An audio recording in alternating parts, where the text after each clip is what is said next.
about the night at Buckingham Palace, and King Charles and Queen Camilla rolled out the red carpet for President Yoon Suk Yeol and First Lady Kim Kyun Hee of South Korea, hosting a banquet that was the stuff of fairy tales.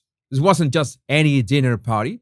It was the first state of visit of King Charles' reign, and they pulled out all the stops. The guest list was like a who's who of VIPs featuring the creme de la creme, like the Prince and Princess of Wales, of course, the Princess Royal, and even K-pop superstars Blackpink. Plus, Birmingham City's football ace Cho So-hyun was there, adding a sported twist to the glitzy affair. And the menu, oh, it was a foodie's dream.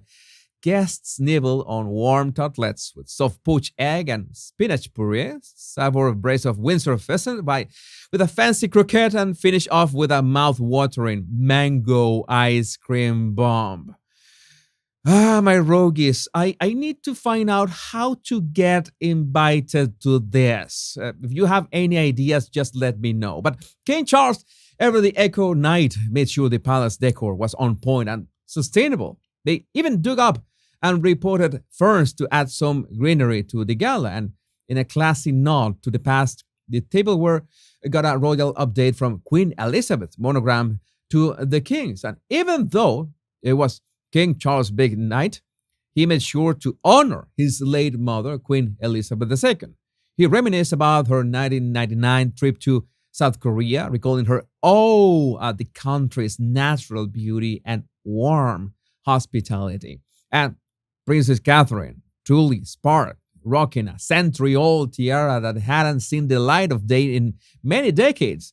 The Princess of Wales dazzled in a Jenny Pack and white gown at Buckingham Palace. But let's talk about that tiara. It's the Strathmore Rose Tiara, a family heirloom from 1923, once worn by the Queen Mother herself. Catherine wore it like a crown, although it's so versatile it can even be worn as a bandeau. This historical piece, resembling a garland of roses, had its last public outing at a Victoria and Albert Museum exhibit in 2002. And there's also this excerpt from King Charles' speech. As our nations strive towards a harmony between progress and preservation, between the past and the present, we can look to the future with great confidence as our peoples forge ever closer links. I agree. Very good speech. And Queen Camilla was also stunning here with South Korea's first lady. You have to this is just a side to behold. And the pop culture universe, especially the K-pop culture, just experienced a glittering collision. Blackpink, the South Korean girl group, hit Buckingham Palace, bringing a splash of K-pop magic to the royal residence. And imagine this.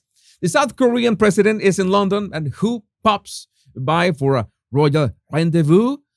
Jenny, Jisoo, Lisa, and Jose got the royal treatment in a special ceremony, all because of their work as advocates for the COP26 summit in Glasgow. The king, all smiles and charm, said he was so glad to honor them. You can see part of that clip shared by the royal family account on Twitter here. Just lovely. And also the king showing his lighter side.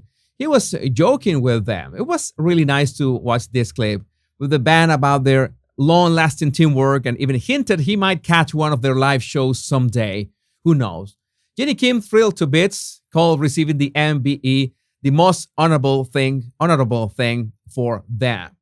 And the girls who have been making waves as the first Korean group to headline a major UK festival then struck a pose for the cameras with Charles and the South Korean power couple. And also in the latest royal gossip, Princess Eugenie graced the Table Manners podcast with her presence, spilling the tea, but not literally, that would be poor etiquette, about the royal family's tight-lipped traditions. She shared the groundbreaking revelation that royals are raised not to overshare. Shocking, right? Who knew that the family with a national duty to wave and smile would be so reserved? But moving on from their mom's the word policy, Eugenie dished about her own podcast, Floodlight, which tackles the not so light-hearted topic of modern slavery. Between discussing the horrors of human trafficking, she candidly chatted about the struggles of losing post baby weight and the societal pressures of looking picture perfect, even when you're just popping down the supermarket in Portugal.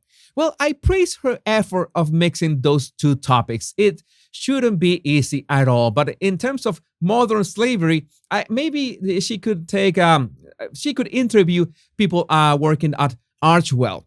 But perhaps the most interesting, in my opinion, the most interesting remark from Eugenie is that she praised King Charles and the Prince of Wales as amazing examples of modern monarchs, aligning with what the world believes in. And I say interesting because this sounds like she's taking sides, despite being a long friend of Harry and Meghan.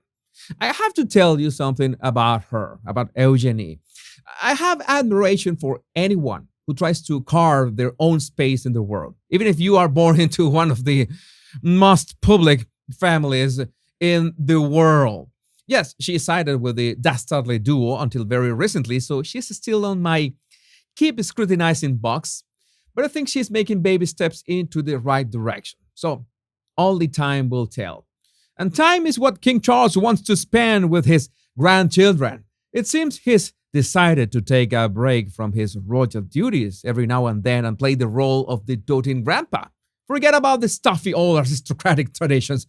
King Charles is moving closer to his grandkids to get a taste of family life. And this is what some royal insiders say, that King Charles, despite his busy royal schedule, has turned into quite the softy at heart.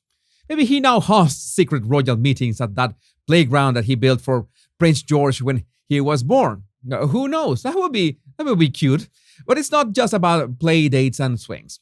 There's some serious royal mentoring going on too.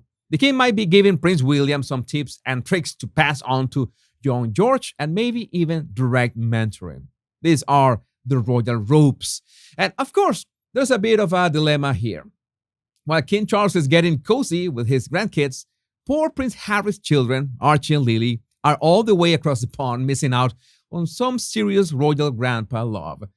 But hey, who needs Christmas invitations when you can have a video call, right? And the wonderful Sophie, the Duchess of Edinburgh, will visit Colombia next week. Her Royal Highness will work with the United Nations Women, Peace and Security Agenda. That is so wonderful. I just want to say something in advance. Your Royal Highness, when you are invited to eat arepas, remember that arepas are Venezuelan, not Colombian. We just gracefully lent them the recipe.